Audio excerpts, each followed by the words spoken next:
where's your emergency? Oh, my nail just broke. It's just not been my day, okay? I already slept this morning getting out the shower. What you got in the shower? Hey there guys, my name's Megan if you're new here, and if not, welcome back for another episode of Killer Weekend, where each week we'll discuss a true crime case and you guys can feel free to leave your thoughts in the comments box below. Woo, woo, woo, woo. If you like all things true crime, supernatural, UFO, conspiracy theory, and all that good stuff in between, then please hit that subscribe button. I'll be here for you each week with our true crime killer weekends, and on and off every couple of Wednesdays with our Weirdo Wednesdays, where we'll discuss something spooky I've heard. I will leave a small disclaimer at the beginning of this episode. It does involve details of violent crime, substance abuse, and mental illness. If that's a trigger point for you, then please feel free to turn away now. And remember, if you've nothing nice to say... What if people started hating on you? Yeah, Manson 420. What if everyone started hating on you? But before we get started, let me introduce you to this week's amazing sponsor. It's June's Journey. Now, guys, gals, and non-binary pals, you all know I love me a good murder mystery. A fictional one, that is. So when the team over at June's Journey asked me to partner up with them, I jumped at the chance. I spend 90% of my time researching tragic deaths and looking over grisly crime scene photos, and that can definitely take its toll. Which is exactly why I love to play a couple of chapters of June's Journey at the end of a busy working day. June's Journey is an immersive, free-to-download hidden objects game that transports you back in time to the fabulous 1930s. Each colourful scene brings you one step closer to solving the mysterious killings of June's sister Claire and her husband Harry. You can't help but be drawn in by the juicy storylines, and June and the gang shenanigans will keep you plenty entertained. Oh, who's that at number one, you ask? Yes,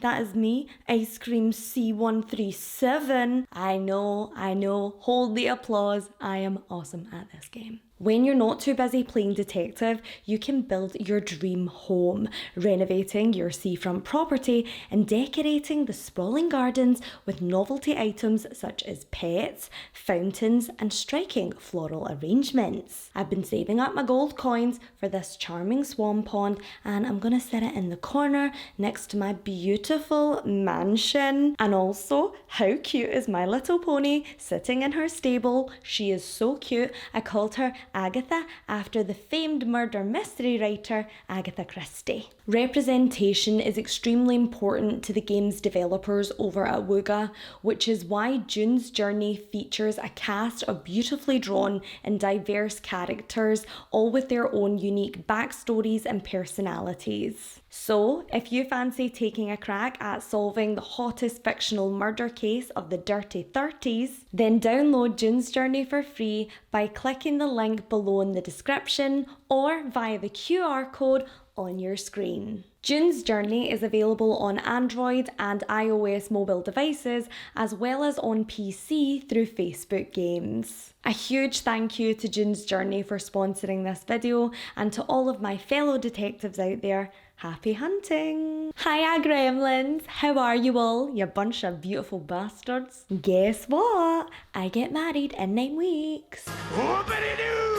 Don't forget to set your calendars. The wedding content starts on August 30th. But enough about me, it's time to dive into the case, and today we'll be taking a trip back to Hollywood in the 1980s, more specifically 1988. Now, I don't know about you and your family, but as I've said before, mine were heavily dysfunctional. So we were raised on the classics such as Crime Watch, FBI Files, and my personal favourite, Unsolved Mysteries, hosted by the foxiest of silver foxes, Dennis Farina. R.I.P. Dennis. When Unsolved Mysteries first aired on the 20th of January 1987, the show's creators could never have anticipated the impact it would have on the viewing public. For the first time, people were able to see behind the curtain of a cold case investigation, all from the comfort of their own homes. The show sparked a deep interest in the topic of true crime, and a new generation of armchair detectives were born. Every week, the programme received thousands of calls, and thanks to everyday folks like you and I, over 260 unsolved cases were finally put to rest. Victims' loved ones and law enforcement agencies began turning to the primetime TV series in the hopes that their case could too be solved. And that's exactly what the friends and family of a young exotic dancer living in California were also hoping for. When Unsolved Mysteries shared the details of the botched Burbank PD investigation on March 20th, 1991, many prayed that justice was right around the corner. However, 3 decades later, we're still no closer to the truth, and a young woman's family are running out of time. Tonight, everyone, we will be discussing the mysterious possible murder of Crystal Spencer, Dancing with Death.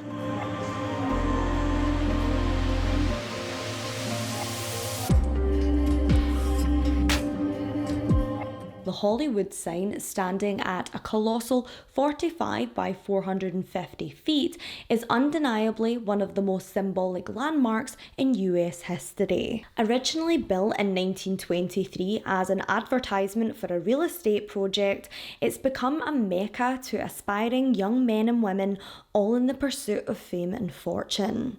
The structure, which initially read Hollywood Land, cost just thousands to construct, but since its restructure in 1978, it has also transformed into a symbol of the American dream. Statistically, only 2% of actors go on to make a decent living, but the probability of ending up in that remaining 98% doesn't deter thousands of hopeful performers from migrating to Los Angeles each year. Through every failed audition and crappy barback job, the Hollywood sign serves as a beacon, a reminder of why they're there and what's at stake. In the spring of 1988, aspiring actress 28-year-old Crystal Spencer was slowly realising that making it big in Tinseltown wasn't as simple as she'd once thought. Having moved to Burbank, California at the age of 22, she often wondered if she would ever get that big break that would catapult her to stardom. She currently worked as a topless dancer, a job she resented and only applied for so that she could make rent on her apartment, which was based just 18 minutes away from the bright lights of LA. Just when things were looking bleak for the young ingenue, she met a 37-year-old PhD student and amateur screenwriter named Anthony Klein. Anton was instantly enamored by the olive-skinned beauty, and the two began dating casually. He did know that nothing could stand in the way of Crystal and her aspirations of being an actress on the big screen, so marriage and babies weren't exactly on the cards. Despite Crystal's reservations to dive into something more serious, the couple saw each other frequently, with Anton taking Crystal to art exhibitions and fancy dinners at least twice a week. On Wednesday, the 4th of May 1988, however, things were looking a little less glamorous. Crystal had come down with some sort of flu bug, so they decided to stay in that night. Anton, being the doting boyfriend, had brought Crystal a care package containing milk, eggs and orange juice to save her from having to walk to the shops while sick. Despite the fact she was feeling pretty crappy, Anton said that she was her usual peppy self, running around the apartment and making coffee. The two said their goodbyes that night, and he promised to give her a call the next day, which he did. On the Thursday evening, they spoke on the phone for around 15 minutes. Anton would go on to say that Crystal had perked up and appeared to be feeling much better. He said he'd be in touch within the next few days to arrange a date, and then he hung up. This would be the last word that Anton would ever hear from Crystal, and unbeknownst to him at the time, he would spend the next decade of his life fighting for justice for his deceased lover. Crystal Lene Spencer was born to her parents Harvey Lee Spencer and Bernadine Sorensen on September 4th, 1959 in Ukiah, California. The oldest of 3 children, she was brought up alongside her younger sister Julie and younger brother Kai. They lived a modest life in the small city of approximately 9,900, once famous for its production of hops, grapes, pears, and its rich Native American history. The city itself is named after the Pomo word Yokoyo, meaning deep valley. Only a short drive from the Montgomery Woods State Reserve, locals say Ukiah is the perfect retirement spot if you're just looking to kick back and relax. Regrettably, Crystal's home life was a far cry from the peaceful surroundings of her hometown. On June 16th, 1968, when she was just 8 years old,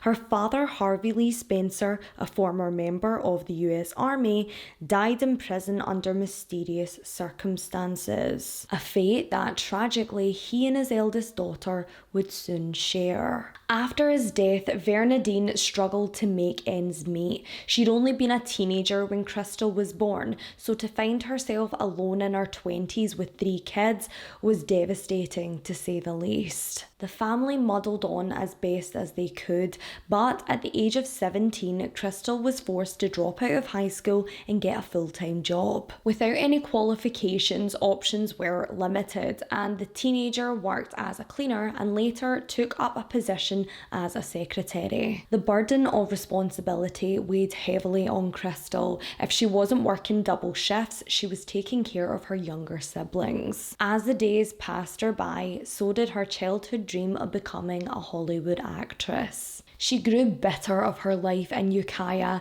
and so at the age of 22, she decided it was time to put herself first for once. That year, she saved a couple of bucks, packed a bag, and headed off to Los Angeles, happy to put Ukiah and all of its problems in her rearview mirror. Shortly after arriving in LA, Crystal had the stark realization that things didn't progress as quickly as you see in the movies. Auditions and casting calls were few and far between, and she soon discovered that without the right connections, her career would remain at a standstill. Within Hollywood and the film scene, it was all about who you knew, and more importantly, who knew you. But no one knew Crystal yet. Through some of the girls she'd met doing odd jobs, she heard of a place where she could make double what she was making filing in an office. It was called the Wild Goose, and it was a strip club. The Topless Bar, which has since closed, was a small brick building based just a short 15-minute drive from LAX airport. Crystal reluctantly applied for a position as a dancer, and within a matter of days, she was performing in front of 50 drooling patrons. According to her friends, Crystal's family weren't the most supportive of her new career, and this led to her feeling a deep sense of shame. Of course, now in 2023, I would like to believe that we are a lot less judgmental when it comes to men and women working within the sex trade, but some still experience severe prejudice for what they choose to do for a living. Constantly we see this in the true crime community, exotic dancers and sex workers being treated as less than when they wind up murdered or missing. Right here in my hometown, 8 women who were working in Glasgow's red light district were brutally slain between the years of 1991 and 2005. There have been rumours of a serial killer preying on vulnerable women and young girls circulating for years, but time after time, the Strathclyde police have denied these claims. It's a fairly common theory amongst the residents of Scotland's unofficial capital that had these women not been prostitutes living in the roughest parts of the city, their cases would have been solved long ago. This kind of societal bias was something that plagued Crystal Spencer whilst employed at the Wild Goose Gentlemen's Club. She couldn't quite come to terms with the fact that she'd become a stripper when it was always her plans to become a movie star. In her diary, Crystal wrote, "I feel stuck. I'm going to get unstuck.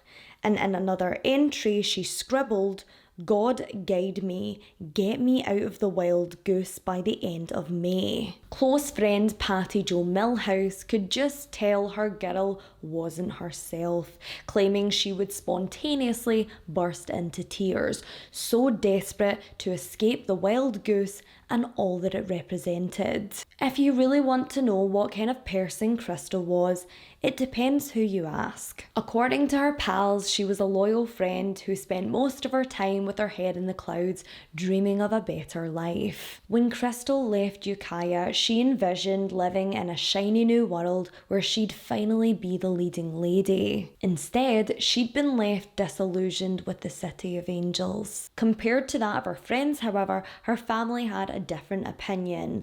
Little sister Julie portrayed Crystal as a troubled girl who'd gradually turned into a bit of a nuisance. Mum Bernadine also agreed, calling her eldest child mentally unstable. On the 5th of May 1988, the night after Anton Klein had visited a sick Crystal at home, she called her younger sister on the telephone. She was looking for her mother's phone number as Bernadine had been visiting LA and was staying close by. Normal sister chit-chat.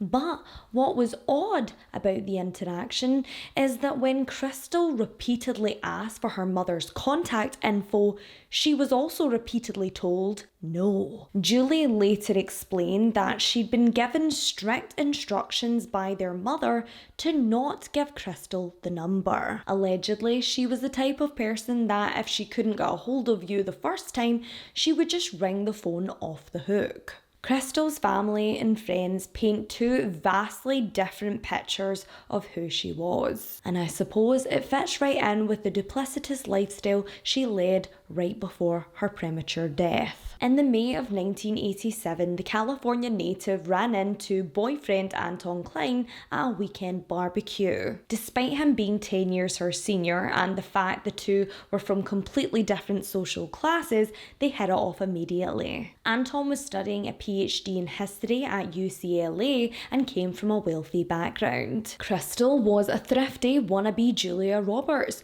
who attended acting classes by day and danced at the Wild Goose by night. The couple couldn't have been more different, but for some reason it worked. He loved her bright, spunky attitude and she loved his understanding and sophistication. However, in the back of her mind, Crystal always feared that her new man would find out about her double life. She was terrified to tell him about her late nights as a stripper and did her best to keep that part of her life separate. Anton had introduced Crystal to classical music and fine art.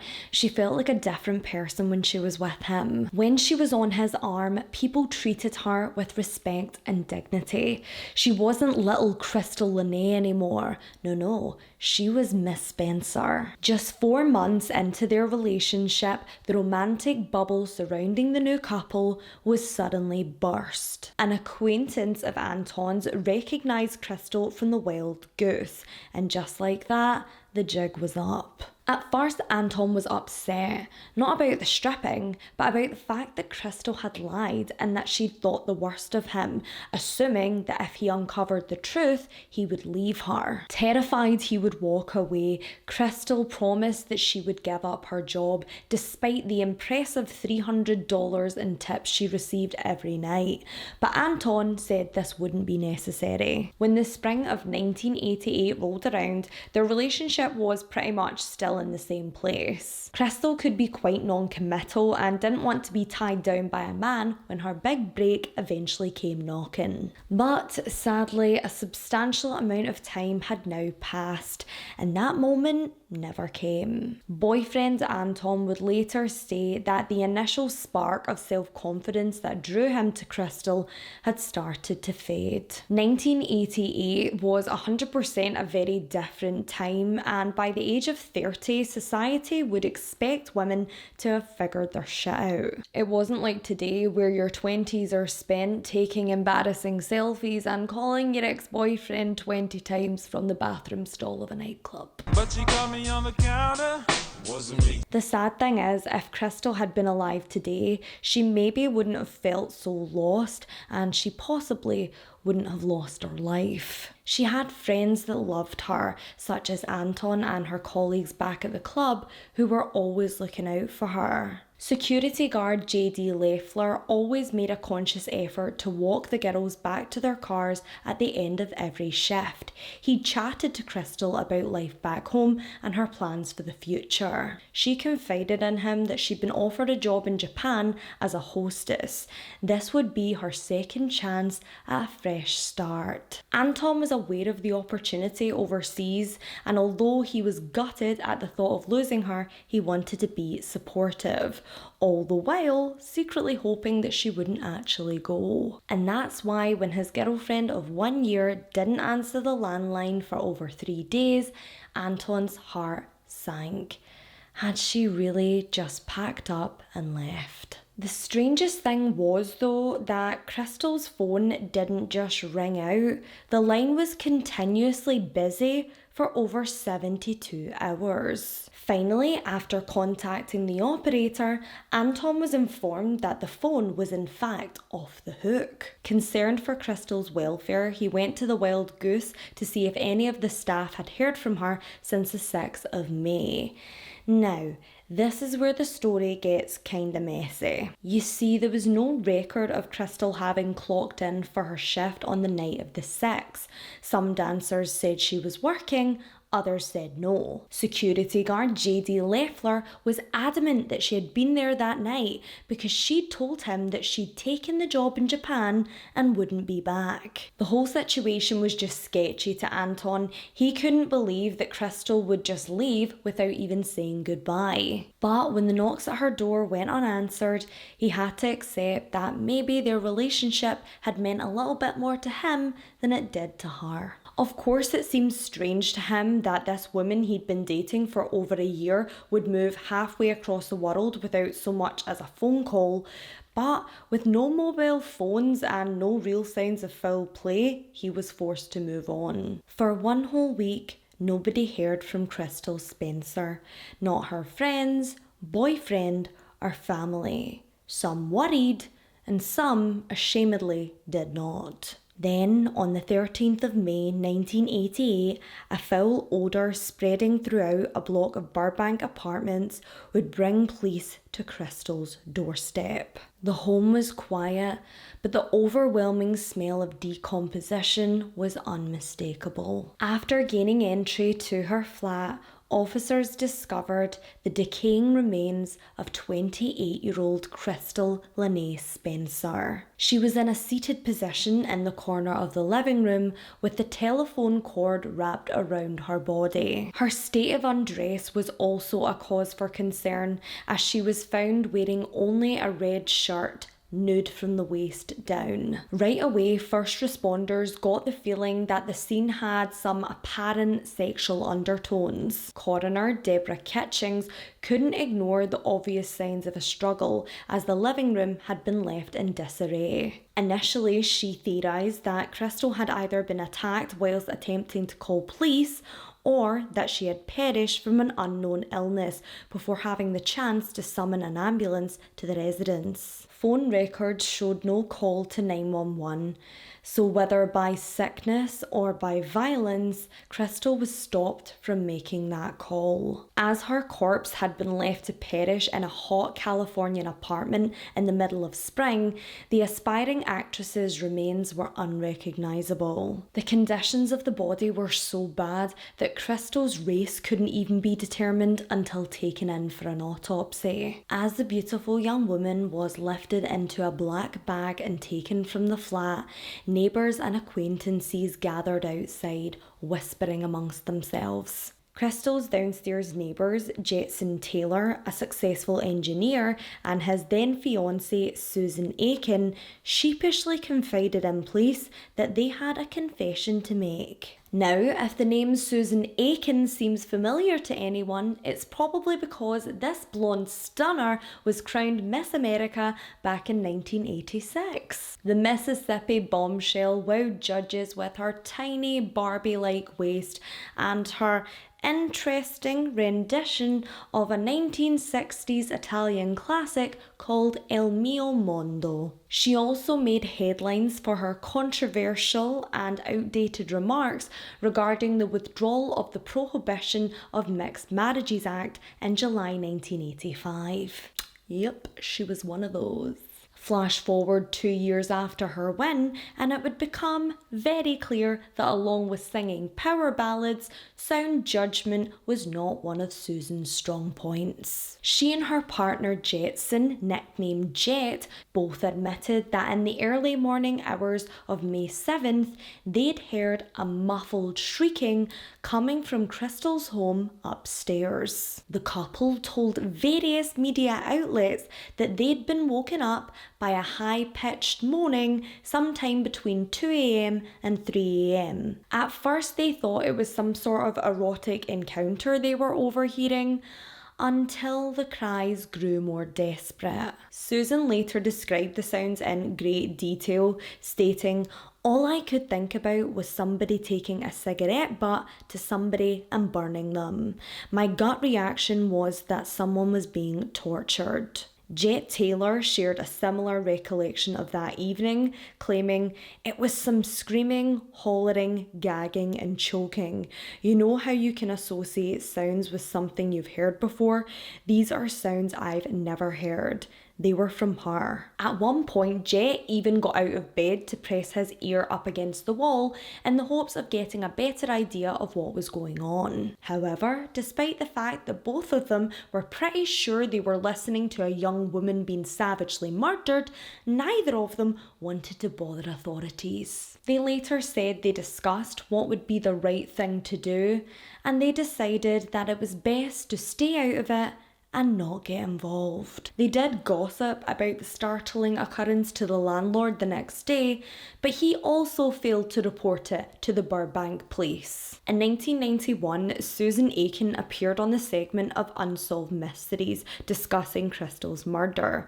She has always felt an overwhelming sense of guilt regarding that night and has struggled with substance abuse since divorcing Jet in 1994. What makes this situation even worse is that when they did finally talk to police, this revelation was never even recorded as a formal statement. Jet Taylor thinks that this was because investigators had already decided that Crystal had died of an overdose, and that was that. According to the medical examiner's findings, Crystal only had minute traces of alcohol and marijuana in her system at the time of her death. This was something that rang alarm bells for boyfriend Anton Klein.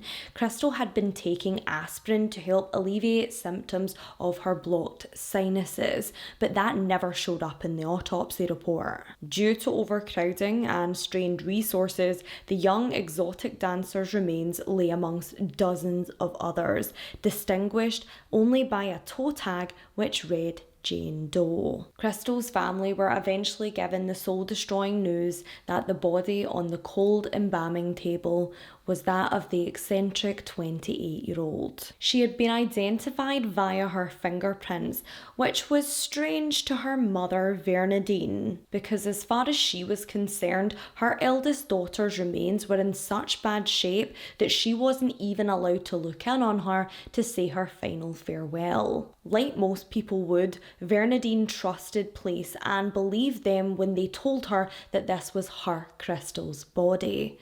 A decision that would haunt her for years to come. 2 weeks later, as per Crystal's final wishes, she was cremated and her ashes scattered beneath the infamous Hollywood sign that had once been a symbol of hope for the amateur performer. From the start, Crystal's family and friends were fed the narrative that she had simply been a troubled girl swallowed up in the cruel jaws of LA. Anton, on the other hand, was suspicious from the start.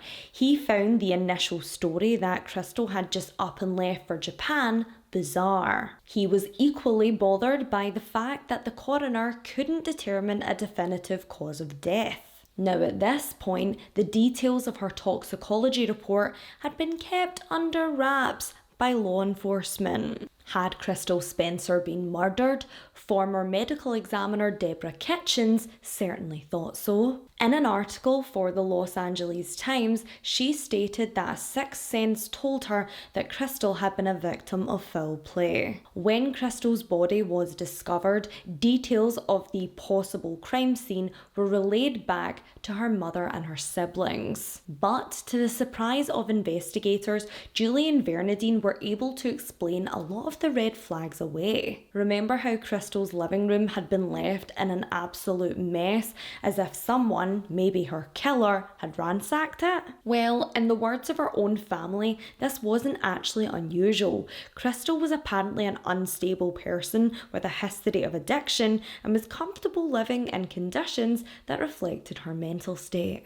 Julie, Crystal's sister, spoke of their last interaction prior to her death. She said that the night she called to get a hold of their mother was another prime example of her older sister's erratic behaviour. Throughout the phone call, Crystal claimed to be really ill. She even said to Julie she was so sick that she couldn't even make it to the bathroom to vomit. She thinks her sibling is exaggerating her symptoms to garner sympathy so that she'll relent and hand over their mother's phone number. At the time, her loved ones never even considered the repercussions of divulging this sensitive information to police. Of course, now we know that these informal chats with detectives probably set the tone for the entire course of the investigation. Crystal's boyfriend, who was desperate for answers, noticed several holes in police's line of inquiry. Once her family were again given access to her apartment, he discovers a disposable camera and noted that the film was still intact. Anton has it developed and begins flipping through the first 8 photographs. Nothing out of the ordinary, that is, until he reaches the final snap in the bunch. There, amongst the images of he and Crystal snuggling on the sofa, there's this random picture of a man sitting at Crystal's kitchen table. This dude is described as a Caucasian male in his early 40s with a mustache, and he's at her home smiling for the camera. According to Anton's timeline, this picture must have been taken sometime between May 5th and the early morning hours of May 7th, when it's believed that Crystal died. So obviously a concerned Anton takes this and Crystal's phone records to the Burbank police. Her phone records showed that Crystal received a phone call from an unfamiliar number the day before she passed. Law enforcement confirmed that the call did come from the mystery visitor, and that after speaking with him, he's no longer considered a suspect. But they've never explained why or how he was ruled out. Okay, it's a wee bit odd, but then you start to think, how was this camera missed by investigators during that initial sweep of Crystal's house? Were they even looking? And if this could be overlooked so easily, how many other pieces of crucial evidence were left undiscovered? Detective Kevin Kraft of the Burbank PD said of the oversight, "We're human, we're going to make mistakes." No sir, as an officer of the law, you're held to a higher standard, and that's just not good enough. The whole thing was a mess, for lack of a better word, and that wasn't the only discrepancy in this case. The autopsy report, which wasn't made available to Anton Klein until September 1988, was riddled with errors. Crystal Spencer was barely 5 foot tall. The autopsy report claims that she's an amazing 5'7". Crystal Spencer weighed approximately 105 pounds when I last saw her. The autopsy claims the body is a well-nourished 140 pounds. I was stunned. I said, this is not the body of Crystal Spencer. And where is the real body of Crystal Spencer? You don't grow 7 inches and gain 50 to 60 pounds when you're dead. Upon further examination, the family were shocked to discover that the remains taken from the California apartment were never identified via DNA, bone scans, or dental records. Instead, her fingerprints were surgically removed and compared to those in the AFIS system. This is how the body was connected to Crystal Spencer. At this time, this kind of technology would have been in its infancy, and there was definitely better ways of identifying a corpse. Metal bolts that Crystal had placed in her body during previous surgeries were not present in any of the post-mortem x-rays. It's these inconsistencies that eventually led Anton and Crystal's relatives to the conclusion that there had been some sort of mix-up at the morgue. Whose ashes had they scattered at the notorious Hollywood sign? And if they didn't belong to Crystal, where was she? Deborah Kitchings denies any body swap rumours related to the case. She openly admits that errors were made and that it's possible inexperienced trainee staff members could have simply guessed Crystal's approximate weight and measurements instead of doing the work required to accurately calculate them. An internal investigation led by the Los Angeles County Board of Supervisors did show that the original report was significantly flawed. However, they found no concrete proof that there was ever a switch up in regards to Crystal's actual body. Those who loved the wannabe star of course have their own theories, ones filled with Japanese gangsters and corrupt police officers. But the sad truth is that no one knows 100% what happened to Crystal Spencer. At the request of his attorney, Anton Klein has stopped discussing his conspiracy theories in public, but he has appeared on many high-profile TV shows over the years, such as Current Affair, Hard Copy, and of course, Unsolved Mysteries. Reddit sleuths have long been fascinated by the mysterious demise of the pretty brunette who moved to LA and never made it back. Many believe that the man who was responsible for her death could have been a member of law enforcement himself. Rumours surrounding former California Highway Patrolman Horace Joseph McKenna Jr.